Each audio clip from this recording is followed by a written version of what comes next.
Welcome, everyone. Thank you for joining us. My name is Daniela Bleichmer. I am a professor of art history and history at USC and the director of the Levan Institute for the Humanities. We are here today to discuss Jonathan Leal's wonderful new book, Dreams in Double Time, on race, freedom, and bebop. The conversation today brings Jonathan together with professors Daphne Brooks, who is a William R. Kennan Junior Professor of African American Studies, American Studies, Women's Gender and Sexuality Studies, and Music at Yale University, and Walton Muyumba, who is Ruth N. Hall's Associate Professor in the Department of English at Indiana University Bloomington. And the conversation will be moderated by Josh Kun of USC, who is Professor and Chair in Cross-Cultural Communications at the Annenberg School of Communication and Journalism, and the Vice Provost for the Arts. We do invite everyone who is able to turn on their camera to please do so. This is a conversation among colleagues and friends about Jonathan's book, so it's always nicer to see people when we can. The program for today, Jonathan will give us a brief introduction to his book, and after that, Josh will moderate the conversation with Professors Brooks and Muyumba. That will take us till about 2:40, and for the last 20 minutes or so, we will have a Q&A, which Josh will continue to moderate. And we will conclude at 3. So, Jonathan, many congratulations. It is such a pleasure to be here to hear about your book, and please tell us about it. Awesome. Thank you so much. Can everybody hear me okay? Excellent. Okay. Thank you. Thank you to everybody who's here. I want to start by offering much gratitude to all of the organizers who made this event happen, Daniela, Isabella, the Levan Institute for the Humanities, Society of Fellows, the countless people who helped me make this book possible, and especially big thank yous to the legendary Daphne Brooks, Walton Muyumba, and Josh Kun for the gifts of their good energy and their generosity today. I'm really excited to share time with you all. What I think I'll do is I'll actually just read a short excerpt from the book, and that will take me, keep me right at 5 minutes. And this is from the introduction to the book, which is called Dreaming Otherwise. When I quiet my mind and rest my eyes and grant my memory space, I can still recall the saxophone in my late grandfather's home. There at the US-Mexico border in San Juan, Texas, at the edge of two nations in the center of more histories, the metal and plastic of that instrument variably reflective when naked in the blistering sunlight, tarnished slightly near the bell, but otherwise gleaming and inviting, as if still just arrived from the Sears Roebuck catalog in the sheen of the early 50s. It would have come by mail, just after World War II, just before my grandfather's military service in the US Army, just before his studies as a music student, and just before the birth of his and his wife's first child. From that saxophone, once housed in a modest hard-shell case lined with soft blue fabric, the sounds of varied worlds once emerged with regularity, at time in the company of other instruments and musicians, though most often in the humid dark of South Texan solitude. From its curves once bloomed laconic wind band pieces, local upbeat Tejano classics, buttoned-up swing favorites, and notably, energetic, earnest attempts at conversing with an iconoclastic black sound, forged after hours in Harlem nightclubs thousands of miles from the heat mirages of the Rio Grande Valley, made local through ink and vinyl and rumor and report, rendered audible through records pressed and sold and spun and later stored away. Charlie Parker with Strings, Machito's Afro-Cuban Jazz Suite, Bird and Diz. My recollections of my grandfather's musicianship are spare. He had all but stopped performing by the time I joined this cosmos. But as I, distant now from our shared border homeland, have reflected these past few years on the records he most loved and the artists he most admired, I felt his taste steering my questions and his memory guiding my ears. As time has passed and this world has smoldered, remembering my grandfather's musical dreams and harmonious sensibilities has offered me something of a shelter, a refuge that today finds its form as this offering, Dreams in Double Time, a work that in part explores gaps and overlaps in my and my grandfather's generational experiences as well as meditates on the questions I'm left with in the wake of his death. This book, that is, focuses on a music that inspired my grandfather and a great many others in his generation, as well as a great deal more over the course of the past 80 years and counting. Bebop, an underground Black achievement with a woefully inadequate name. Back in the mid-20th century, when this music was first emerging, many conservative consumers dismissed so-called bebop musicians and their experiments as essentially fits of black noise, as a chaos so far beyond the category of music as to be rendered illegible and even dangerous. Black musicians like Mary Lou Williams, Charlie Parker, Thelonious Monk, and others were at once demonized and fetishized for their avowed sonic and social transgressiveness, instrumentalized by a social field of white containment that sought to neutralize their radicality through denigrating press coverage, commercial punishment, and narrative mystification. In the near century since that time, the music has become incorporated into the mainstream American imagination, heralded as America's classical music, wielded as an instrument of international diplomacy, and enshrined in music education programs worldwide. But what of that radical energy that existed at its outset? Who heard this music's promise and why? In Dreams in Double Time, I listen alongside other listeners, with my grandfather as well as a cluster of musicians from his generation, including Japanese American polymath and multi-instrumentalist James Araki, Chicano poet and critic Raúl Salinas, and drummer-arranger Harold Wing, all to sustain a cluster of questions. Why was this radical avant-garde music, this wartime idiom created after hours by Black experimentalists in 1940s Harlem Jam sessions, so generative for young, differently racialized listeners during the global realignments of the post-war years? How is it that the dreams encoded in bebop, the aspirations and the longings specific to Black American experiences, came to transform the lives of differently positioned listeners as they dealt daily with the violences of state and national power? What might listening for such stories teach us about the pasts and the potentials of radical music making? And what kinds of futures can relational histories of musical engagement create? Questions like these animated me as I wrote this book, and they keep me listening still today. And I'm excited to talk with you all about this and more. Thank you. Thank you, Jonathan. That's fantastic. I also just welcome to everybody and hope that if you haven't picked up Jonathan's book and if you haven't cracked it yet, please do. It's a beautiful, beautiful thing. We'll start off the questions and conversation with Daphne Brooks. Well, thank you, Dr. Kun. And hello to everyone, all my friends on the West Coast. Professor Leal, you begin your book in the epistolary. And so, if I may, dear Jonathan Leal, Black radical traditions, sound studies, compatriot, jazz studies, journey seeker, comparative studies, experimentalist, roving cultural studies, theorist, musician, poet, scholar, teacher, dreamer. Thank you for building the space of invention, this elegant and probing, this expansive and ambitious beauty of a book, a thing of criticism and verse, theory as sound practice, a series of analytic missives and archival discoveries and critical meditations, audio biographies, as you cogently refer to these performances, recordings, and life tales that you bring together here, sent out into the universe for us to grab onto like a lifeguard's buoy, the escape kit we might use to climb out of our broken now.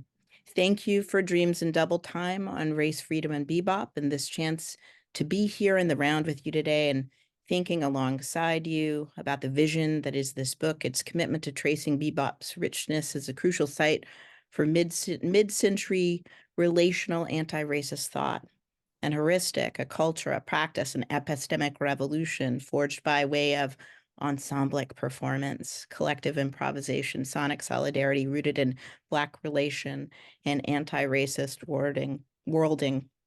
Thank you for sparking so many questions for us to chase together.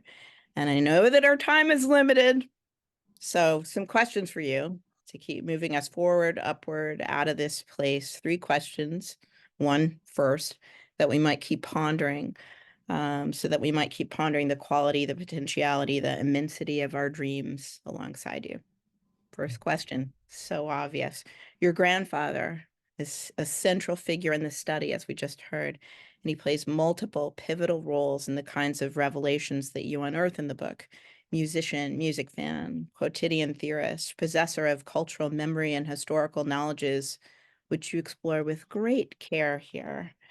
So can you share with us your own layered process of relational listening with your grandfather in mind, literally and figuratively in this project? Given that, as you point out, quote, one's self-concept, one's audio biography is always built in collaboration with others through close listening in layered time, end quote.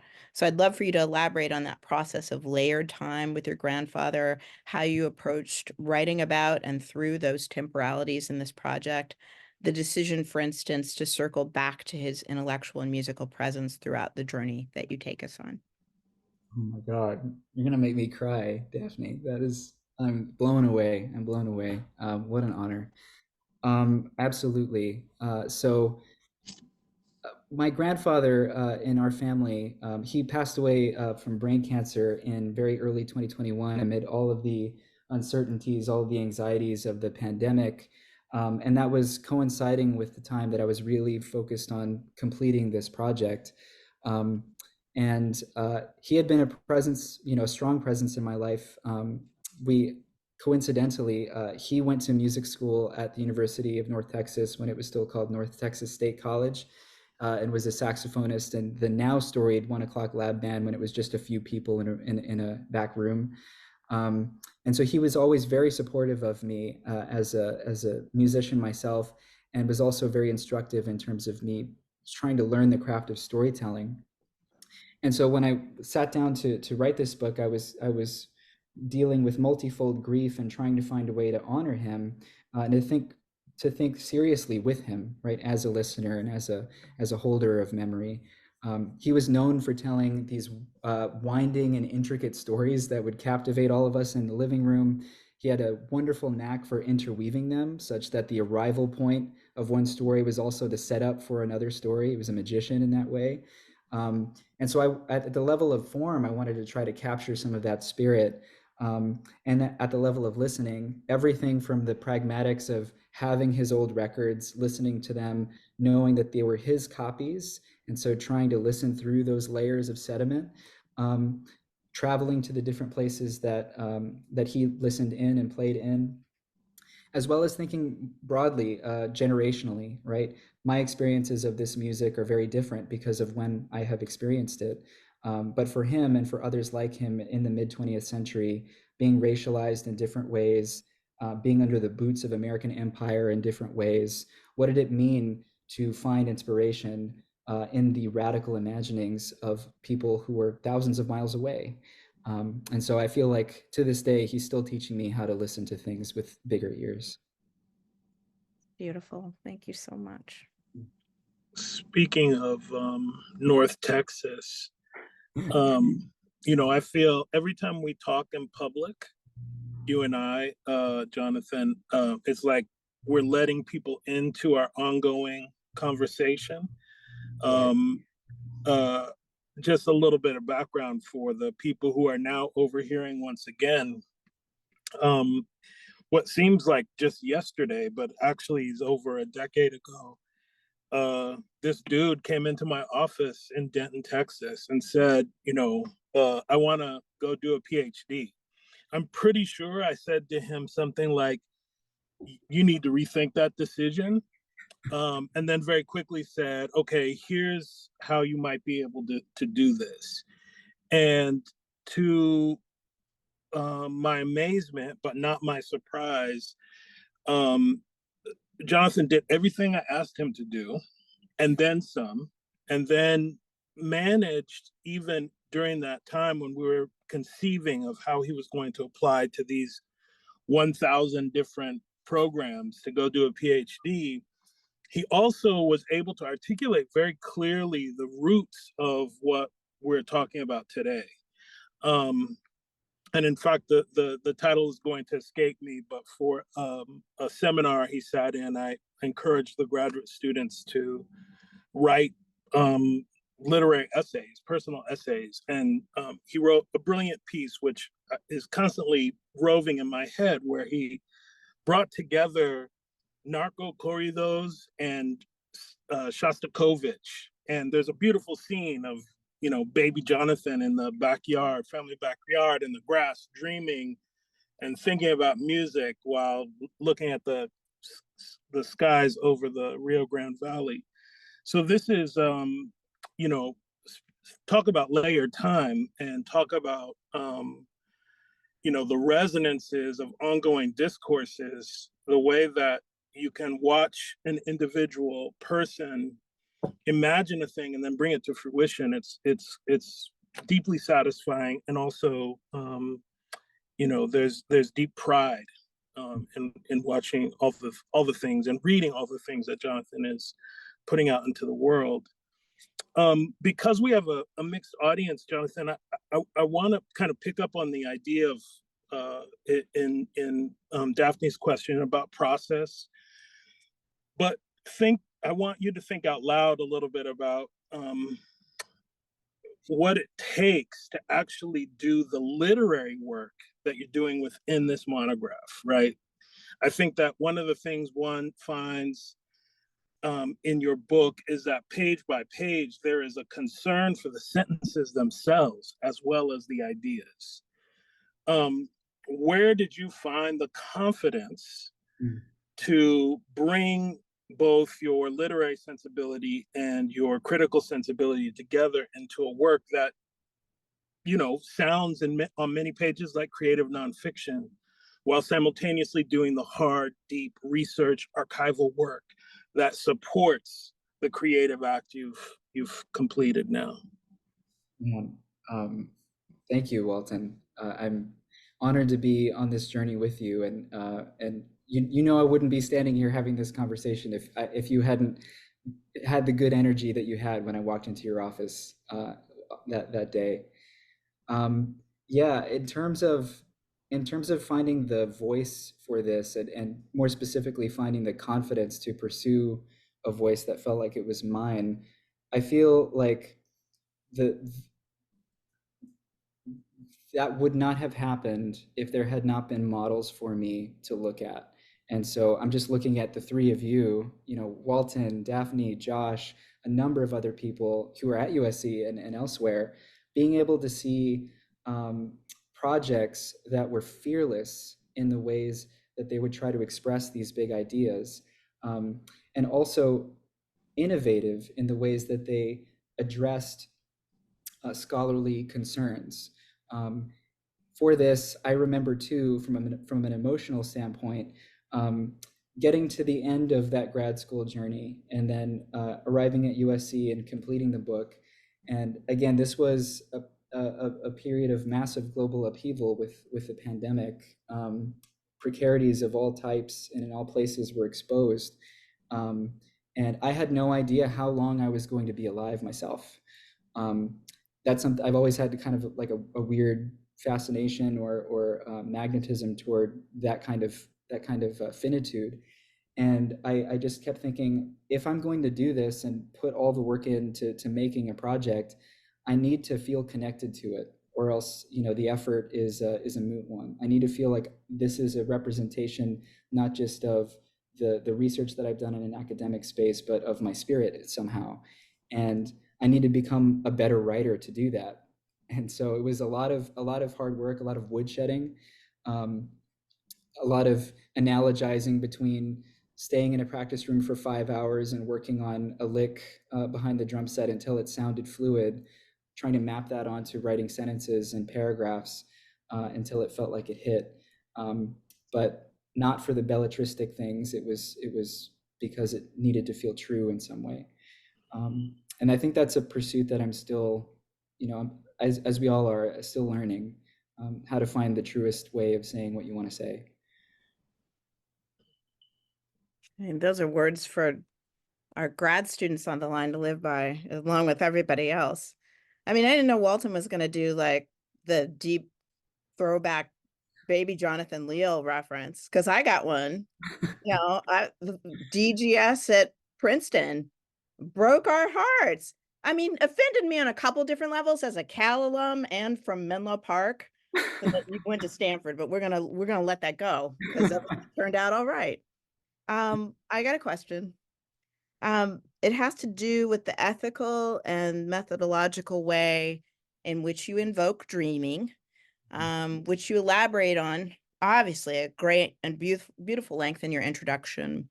And at one point, you refer to this strategy and phenomenon of the dreaming actuated by way of bebop as quote unquote strange and associative logics, estranging the mundane, which I just love. The Brechtian scholar in me will always love that. There's a lyricism to your prose that Walton was just referencing, so obvious to everyone, which invites us into these moments of being unmoored in and through musical adventure, improvisational discovery, and wonder, right? So I'm also interested, though, in the other ways that dream methodology perhaps operated for you as an archival researcher. Since your work draws in compelling ways on archival discovery, of course, right? As well as interviews and this really impressive and again, beautiful, I keep using this word, but robust engagement with interdisciplinary scholarship throughout the entire book. So I'm wondering whether dreaming, was it all a method that you called upon as you engaged in archival material? And if so, how did that unfold for you? Yeah, absolutely. That's such a great question, and I hadn't thought of it in those kinds of with that pairing. It's something I experienced for sure. I think that what still kind of charms me about this project is that the word dream or dreaming, the activity of dreaming, um, it is like by design the loosest term in the whole book. Like there isn't really a moment where there are a few moments, but there isn't really like the set moment where I define it in the way that, you know, one would in a kind of more straight ahead offering. And that was intentional because um, I wanted it to feel slightly nebulous and slightly unmooring, as you mentioned. And so, thinking about that as an affect, bringing that into the archive, I remember myself being constantly defamiliarized by the things that I saw, um, and delighted by them, and not being able to stop thinking about them in such a way that I, it, in as one example, I remember this experience of going to the Stanford archives and looking at the Raúl Salinas papers, which they had housed there, and holding these old manuscripts that he'd never published on jazz music, on bebop, on folks like Thelonious Monk and his imaginings of freedom, and realizing that I was the same age that Salinas was when he wrote those words, but he wrote them from prison. And I definitely was never claiming a kind of one-to-one correspondence there, but I just had this moment of realizing like those pages defamiliarized the world to me in an important way as like a 20-something-year-old. Um, and I also, delightful story that I can't not tell. I remember coming to the end of this manuscript that Salinas had written and never published, and he had a list of dedications to his friends from East Austin, you know, who he grew up with, having you know, quiz sessions over who was the best drummer, to his family, and then a musician I had never heard of before named Harold Wing. I was like, who is this person? And so I got on the phone with the Institute of Jazz Studies at Rutgers. They said they had a folder on him. So I got on a plane. I got set up in Newark. I go to the place, and a single folder is brought before me. And inside that folder is one sheet of paper, a single sheet of paper. And it was a very short obituary. And I'm like, oh my God, like what am I gonna do now? I'm out like $600. I'm a grad student. Like what am I doing here? How is this gonna come together? And Tad Hirshhorn, who was the archival specialist there, he recognized this anxiety in me. And so he got me on the phone. And the very next night, I'm having a 4-hour conversation with an elder statesman jazz vocalist in Newark who was best friends with Wing. And it was amazing. And I felt too that in the practice of doing that, this chasing of uncertainty, not knowing if you're going to get anything that you're hoping for, but doing it anyway, having some kind of faith that it's going to work out. I feel like that's analogous to the what if mentality of getting on a bandstand with people who are trained in lots of different ways that are complementary to you and just seeing what happens, right? Having a faith that something will happen. Thank you. Thank you, Daphne. That moment of opening up the file and finding one piece of paper inside is daunting, but it's also, I guess, what Albert Murray might call the imperative, right? The imperative of improvisation, right? You're in the break, quite literally at that moment. And so I want to think a little bit with you here about the improvisational power that I think you summon throughout the book, under the cover of, or maybe even vice versa, of something like comparative ethnic studies.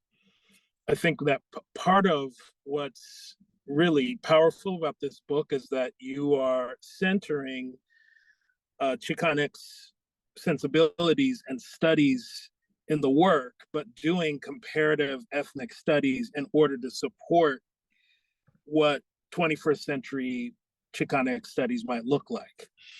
But there's another thing in here, and I don't want to go too far afield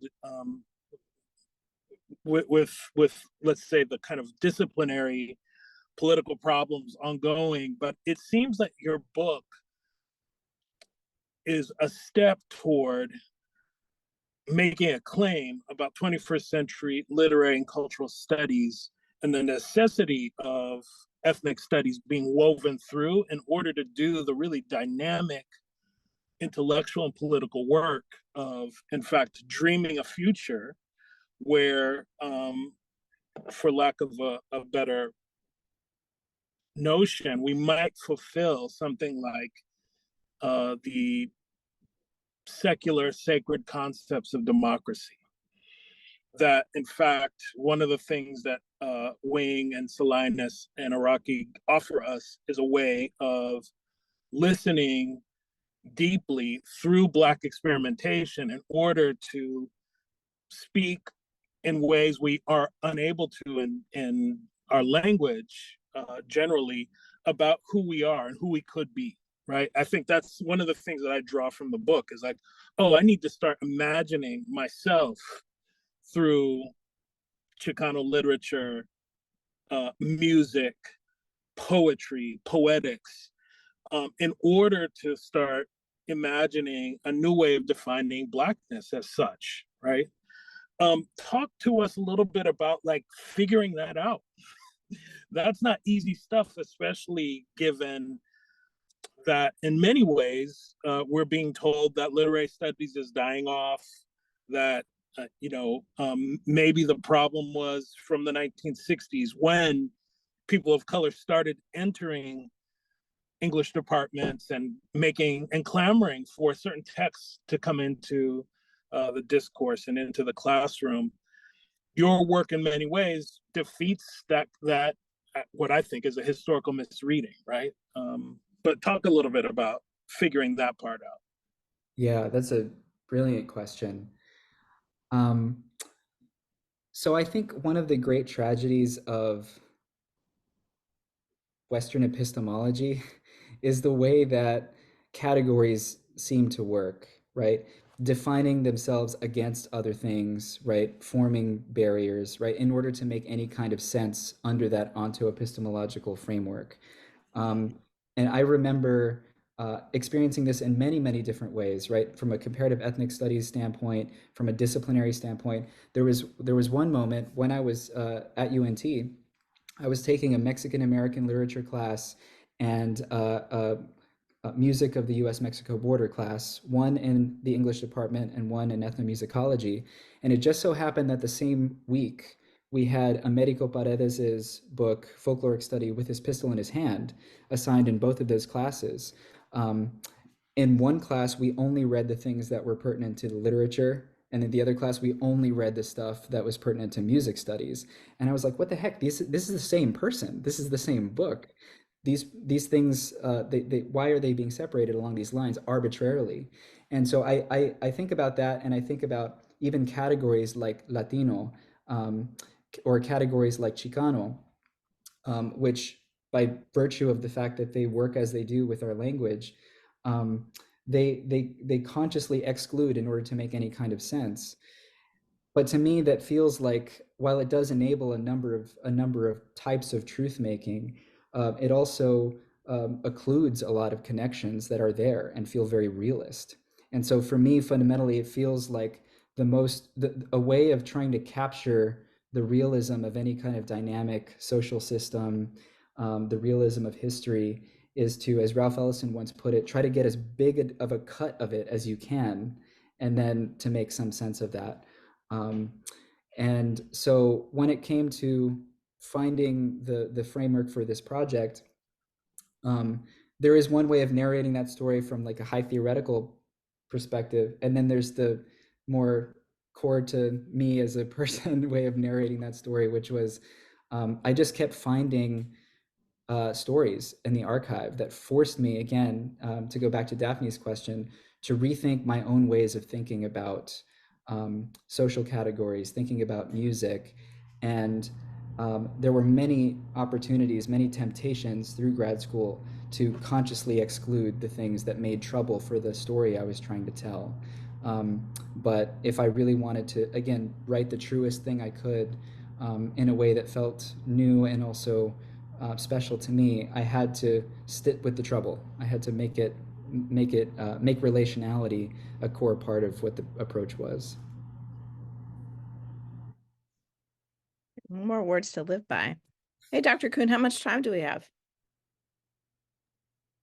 Well, Dr. Brooks, we're good. We're 2:35. I think we could squeeze in our final questions from each of you for sure. Okay, I'm gonna bundle. I'm cheating. Okay, just deal with it. I'm gonna mute because I had a joke. Okay. I'm gonna mute. Okay, yeah. Your dream. Talk about dreams. So I did want to ask another dream question connected to gender. So this book showcases the extent to which you're such an astute, a deeply engaged, well-versed jazz historian, and that you're fluent in Black feminist jazz studies in a way that's very powerful. The work of Vera Jasmine Griffin, Nicole Rustin, just to name just a tiny few. You also have a way of very organically bringing in icons like Mary Lou Williams, who is jazz history. She just appears everywhere. There's no way around her. Thank God, right? But in this book's engagement with three male musicians of color, three geniuses who, or I mean, probably not complicate those gender categories. But, you know, they demand our greater attention in jazz studies. I did wonder about the ways that we might imagine an anti-masculinist mode of dreaming in bebop. So I'm wondering what you're thinking about this kind of a question in your project. I know you had to have thought about it. And it comes up a bit in the chapter on Wing. So I'm glad that you gave us that anecdote as well about Wing. And so the cheater question then is just something to hang out in the space to ask you. The fact that you lyrically address your readers as dreamers, it's such an ethical invitation. And so you've kind of answered this question in a way, so I'll just leave it out there. But what do you hope for in writing this book? You talk about building community beyond old fealties, which I just think is so powerful, but I'd love to hear our hopes and dreams that are tied to books, and especially a book like this. It'd be wonderful to hear that from you. And thank you again, Jonathan. Thank you so much, Daphne. I'm going to be thinking about all your questions like for the rest of the year. This has been such a gift. Yes, so much ink has been spilled necessarily on bebop and its connection to racialized masculinity. I don't know if anybody has ever, even today, if you go to a gig and people are playing bebop, 9 times out of 10 the people on the bandstand are guys, and they're performing a kind of virtuosity that is gendered in a certain way. And so one of the things that I really wanted to think through in this book is I wanted to problematize that, problematize the ethics of that kind of virtuosity. And so there are a few different ways of doing it, but in the wing chapter that you mentioned, the way that I approach it is, what if we think about virtuosity as a kind of a core value within the sort of bebop ecosystem, but we flip it on its head so that we're not thinking about soloistic virtuosity. We're not thinking about star power. We're not thinking about the people who are vying for attention, but we're thinking about something like a communal virtuosity, right? And so Wing allows us to do that in this book because he was primarily a drummer arranger. And so as a drummer myself, I mean, I know that one of the things that you're constantly thinking about when you're playing with other people across many different genres of music is how best can I accompany these other musicians? How best can I create a ground on which people can stand? And so it is very kind of, it can be, it is at its best, it can be very communally oriented. And so thinking about that in relation to gender, I was trying to work toward a way of addressing, is it possible through this imaginative architecture that this music created, or that the musicians created through this music, to imagine a different way of being with one another, addressing gender through that imagining. And then in terms of what I hope for this book, I hope that whoever picks it up and whoever reads it, I hope courage for them.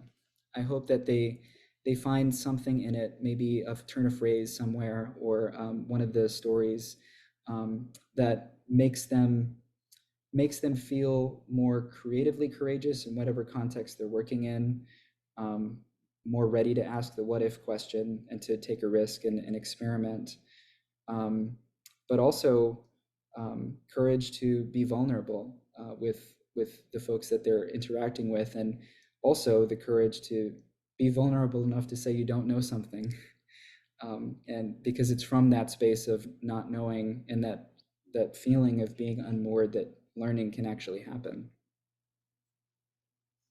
Thank you for that. That's a very Alex Vasquez theory of way of being. We know she couldn't be here today, but we were in conversation with her. Walt. First, I take that seriously from the author of liner notes for the revolution. When gender comes on the table, like, I'm working through some stuff right now from another kind of incitement from Emily Lordy, another person who's kind of in this discourse, and taking an incitement from liner notes, and it's revolutionizing my work. And I think, knowing what I know about some of your next moves, I wonder if you might talk about how, Wild Tongue is going to be not simply a younger sibling to Dreams, but maybe a bigger, stronger younger sibling. And also thinking about how to draw from the confidence and courage of completing this first book and pushing yourself into this next project. I guess this is also a kind of process question about how to take the intelligence you've generated about writing books from the first project into the second one. So what have you learned, and what are you going to do in the next book to kind of take us into the next steps? Wow. Thank you, Walton. And I feel like so much of what I know about this process has come through your mentorship. And so I'm very grateful for that. I think very practically, knowing in my body that everything takes longer than you think it will, factoring that into the way that I'm approaching the research for the following book, which is called Wild Tongue, a Borderlands mixtape, which focuses on underground, but also various types of music making that are happening right now in the place where I grew up, in the Rio Grande Valley, where this book, Dreams in Double Time, begins and ends through my grandfather. And so a lot of the things that are explored in Dreams in Double Time, you know, experimentalisms of various types, critical approaches to the nation state and trying to reveal the antiquation of the nation state as a political and social category, thinking about the nuts and bolts of being in a studio and knowing, you know, working toward trying to make something that feels like it articulates honestly and specifically what your inner life is like in a place. I think I'm taking all of those things to the next project. And at the level of the prose and the writing, I think that the book After Dreams is going to feel, it already does feel very different. One of the things that I was aspiring toward with the style of this book, Dreams, was a kind of intensity, a kind of sustained intensity that reminded me of what it might feel like to actually be playing a solo, specifically in that tradition, very dense, very referential, but also with a clean line through everything. And with the new project, I feel like I've learned a lot of lessons about what works through sentence making and other things that I'd like to try next. And so I'm excited about bringing even more of a kind of audacity to the next project, in a way that feels consonant with the musicians who I'm in conversation with. Well, thank you all so much. This conversation is like you know, it's like rehearsing one tune, and we've got a lot more to. We could fill hours with all the other tunes that need to be gotten to. So this has been really rich so far. We've got about 15 minutes left. Would love to open it up to everybody who's here with us on this Zoom. You can put your little real hand or your avatar hand up. It would be great if anyone has questions or comments for Jonathan.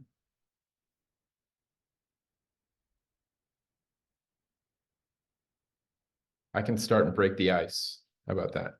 I want to come back to the drumming, Jonathan. If any of you follow Jonathan on social media, you know he is, when he's not writing or worrying about roof leaks, he is drumming, and he is drumming. He is in his own lab, messing around. When he's on the road, he's drumming, he's sampling, sequencing.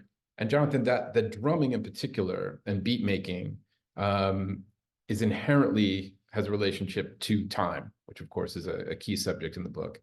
And so much of a tradition within jazz music and jazz performance and jazz studies is this idea of keeping time.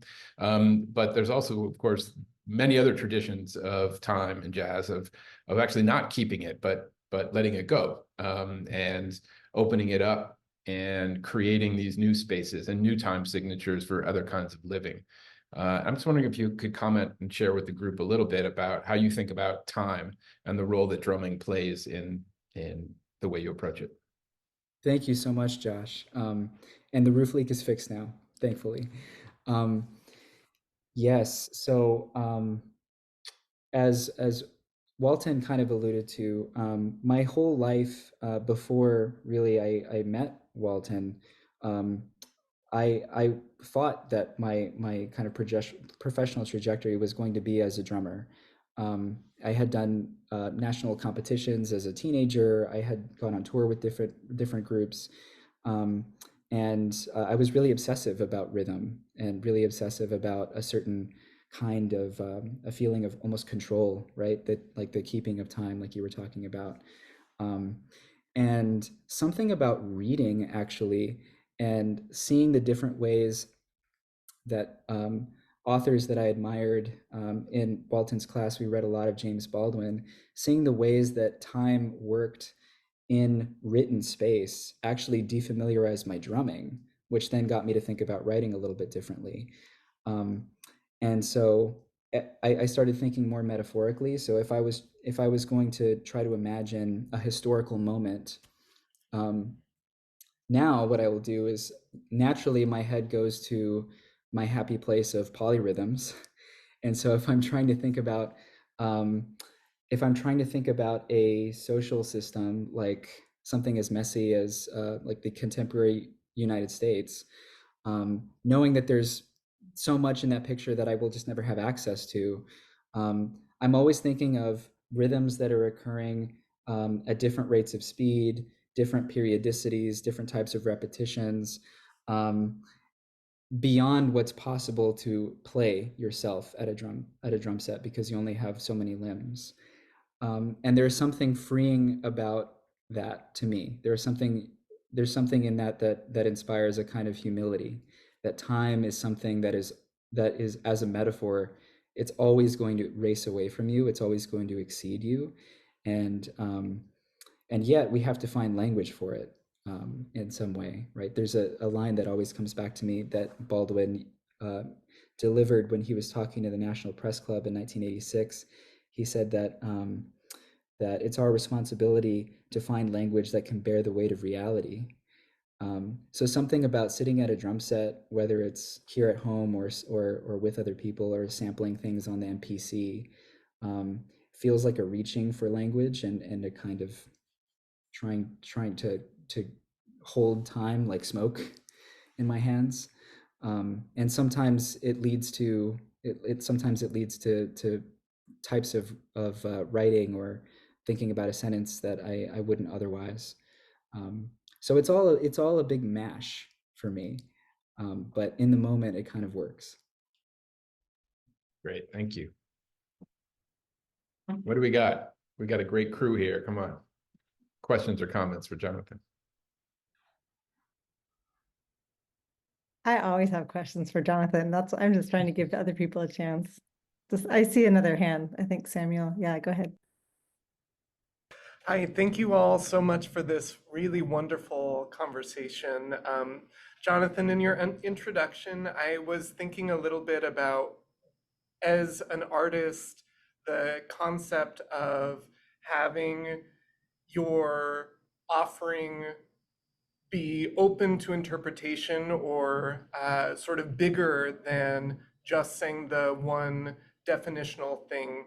And it was reminding me what Professor Brooks is saying about the ethical imperative. And especially in the arts, I feel like that really is big and intuitive.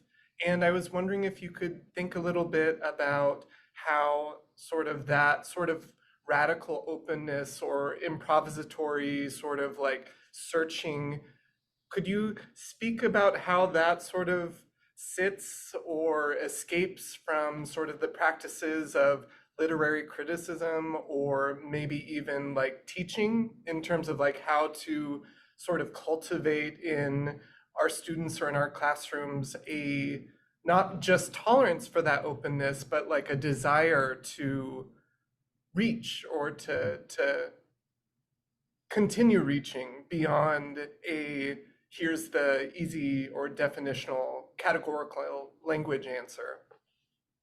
That is a great question. Thank you, Sam. Yes, I feel like one of the things that I've always had,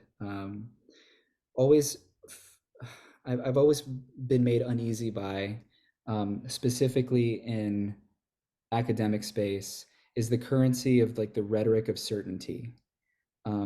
The idea that you have to have it all figured out, that you have to be able to define with almost the stubbornness of a lawyer what your claims are, and that we're disciplined in those ways, right? Literary criticism being one of them, certainly in musicology being another.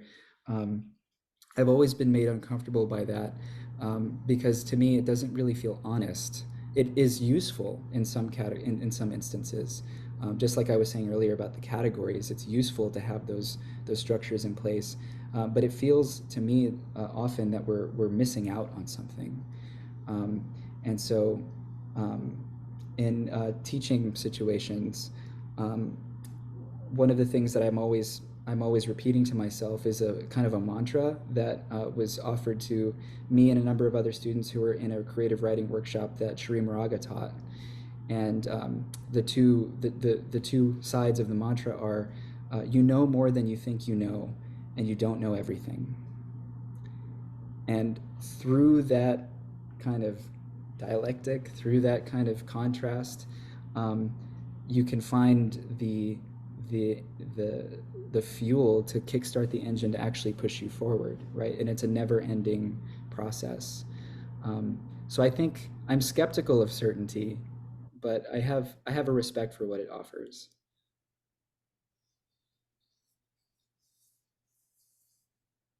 We have time for one more. So Aaron, this is your chance to take those questions public. Sure. Jonathan, as always, I'm so moved by your work, and then also just hearing the response of everyone here to your work. I asked you recently if you would be my mentor. You haven't answered me yet, but something that you said today, I wanted to hear more about. I mean, especially in your response just now, I think to Sam's question, I think often there's this sort of false opposition between, we can call it discipline or disciplinarity, we can call it rigor, right? We can call it sort of adherence to a certain law on the one hand, and kind of the willingness to improvise or experiment on the other.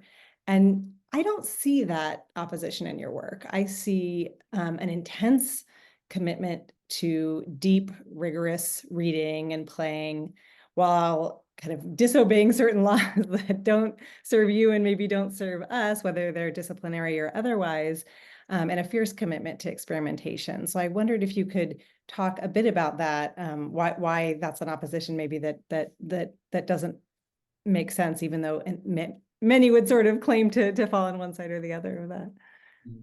Thank you, Aaron. I mean, it's always a pleasure and an honor to be in conversation with you. I think, to hazard an answer with the time we have left, that for me personally, that comes from understanding the rigor that's embedded in improvisation. And so, as like, if this book is anything, it is a massive refutation of the sort of corporate kind of desire to neutralize the radical power of improvisation through using it for workshops to make your office feel a little bit more friendly. Like, oh, you can improvise, right? This like a refutation of this anything goes kind of approach. All of the musicians here, they feel free to improvise, to create in the moment.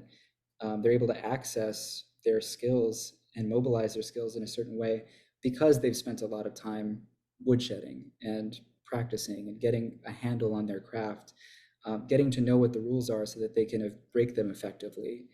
And I feel like I'm still a student of that tradition in that way. Maybe I'll just leave it there. I think I'm still trying to learn how to improvise in a way that accesses all of those hours in the practice room, but like Toni Morrison says, makes it look easy.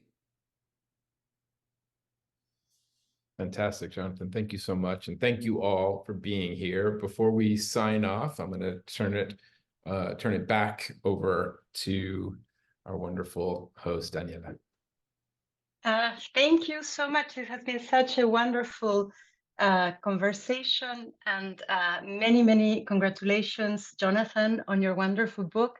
Many thanks to Daphne Brooks, Walton Muyumba, and Josh Kun for being here today and engaging Jonathan in conversation about his book. Thank you all for coming. And I just wanted to mention that we have 5 more book chats this semester celebrating new books by USC authors. They will take us everywhere from religion and media and the right in the age of Reagan, with a discussion of Diane Winston's new book.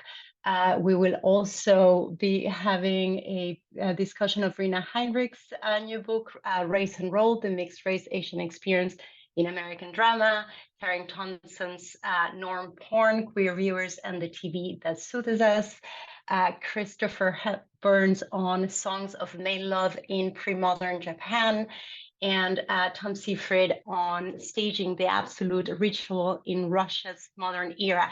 I think this is an appropriate, rich and wonderful sampling of different melodies that goes with today's topic.